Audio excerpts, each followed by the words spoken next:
Here's my most recent ant miner, Bitcoin miner. It's Bitmain's S9 ant miner. I stopped using it after the halving, which occurred on around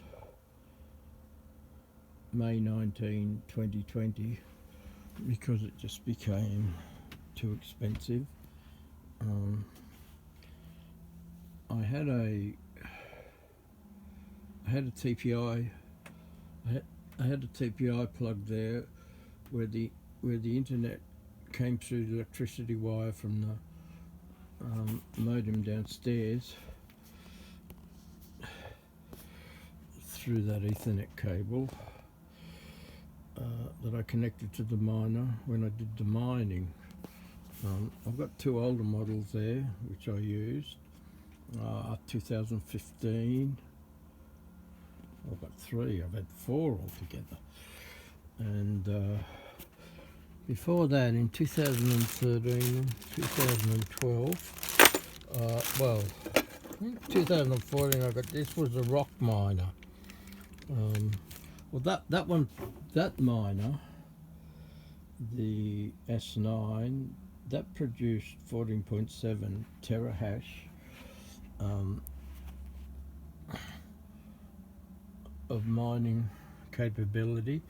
These ones here, they produced 4.7 terahash each of those. This one was 1/3 of a terahash.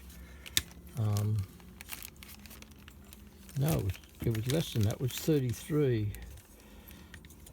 It was 33 gigahash. And then before that, I used to use Eruptors, and they produced 33 megahash of hashing power to do the Bitcoin mining, which is just a process that validates transactions and people's identities, or the identities of Bitcoin and the validity of the Bitcoin on the blockchain. That's all managed through the Bitcoin node, which is on the website set up by Satoshi Nakamoto, bitcoin.org. I bought my first Bitcoin in the end of 2012, I think it was. Anyway, I paid 17 Australian dollars per Bitcoin. I bought 20 Bitcoins, and the only way I could buy them then was through a bank in Western Australia. It was the Bank of Western Australia. Then it was later bought out by Commonwealth Bank. And when I went through that process, the 20 Bitcoin I bought was put into a trading account at Mt. Gox, which was the world's biggest Bitcoin trading exchange at that time.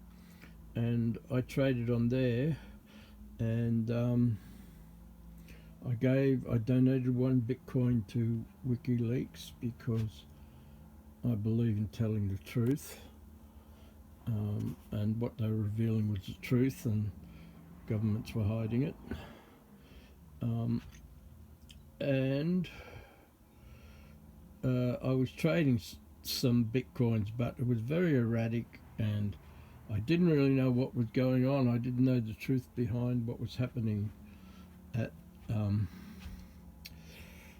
Mt. Gox exchange. It was really a Mickey Mouse operation, and I had 6.1 Bitcoin left on there when the Mt. Gox was closed down due to the announcement of a hack of the database containing Bitcoin addresses, which was held by Mt. Gox.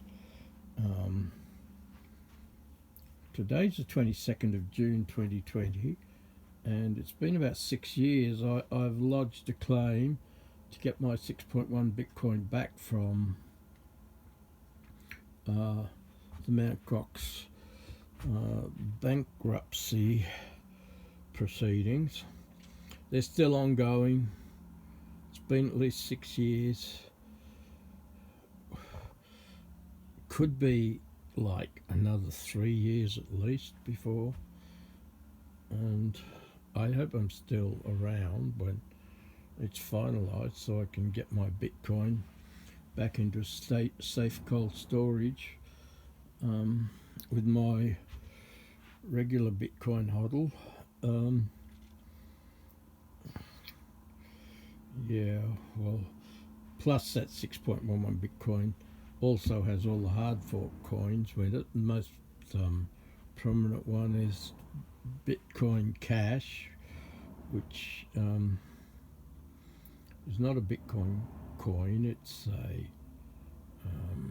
a scam coin, like every other cryptocurrency. I think the only valid cryptocurrency is Bitcoin. That's the only one I know of. I know some other people have started blockchains with honest intent, but Bitcoin's the only one that's completely decentralized. It's a completely decentralized system on the internet that's not controlled by any one human being or any company or any government, and there are a few of these decentralized autonomous organizations in existence. Another one is BitSquare, a autonomous, a digitally autonomous, decentralized, to my knowledge, decentralized organization where you can buy and sell Bitcoin without having to do anything, without having to get the government involved trying to steal money from you.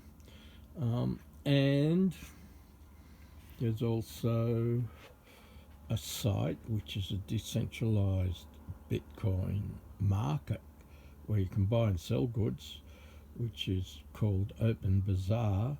It's also operated in a decentralized way by an organization that is not a company, and it doesn't have a company director, and there's no one human controlling it. Well, that's what they say about those ones. I'm not sure about those ones. I'm sure about Bitcoin, the true Bitcoin, the original Bitcoin. It's the one that has a store of value and has immutability,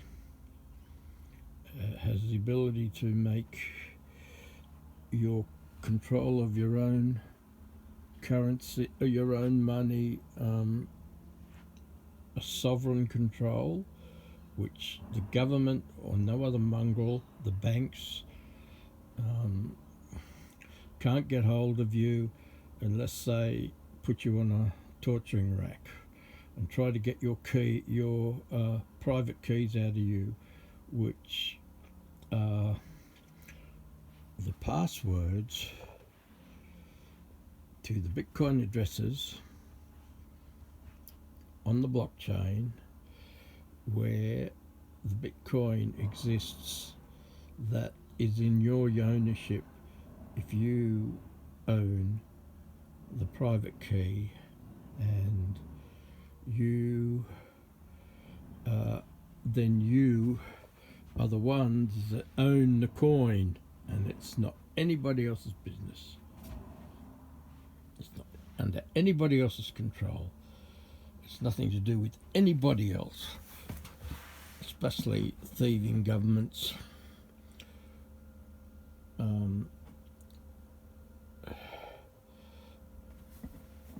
It's just something that you should have a civil right to have sovereignty over your own money, for it not to be controlled by banks, not to be controlled by governments and other thieves. So yeah, so I'll have to throw out this my mining equipment now because I don't see the value really of keeping it.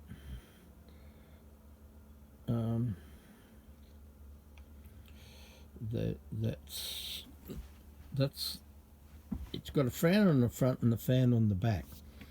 It has 3 printed circuit boards in there. On this, the S9